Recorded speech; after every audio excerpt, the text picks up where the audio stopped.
మన ఇద్దరం అమ్మాయిలం కాబట్టి మనకు కూడా ఆ ఫీలింగ్ తెలుసు. మ్యారేజ్ అంటే ఎంత భయం అవుతుందో, అవును ఆ రెస్పాన్సిబిలిటీస్ కూడా అన్నీ ఉంటాయి.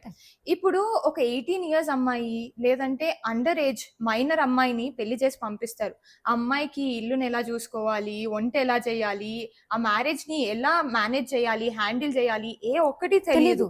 సో తను యాక్చువల్ గా గ్రో అయ్యే టైంలోనే తనకి పెళ్లి చేసి ఇంకొక ఇంటికి పంపించి తనకి ఆ రెస్పాన్సిబిలిటీస్ ఇస్తే తను యాక్చువల్ గా 27-28 ఇయర్స్ వచ్చేసరికి షీల్ బి లైక్ లాస్ట్. అంత చిన్న ఏజ్ లో పెళ్లి చేయడం పక్కన పెడితే దిల్ గెట్ కిడ్స్ ఆల్సో.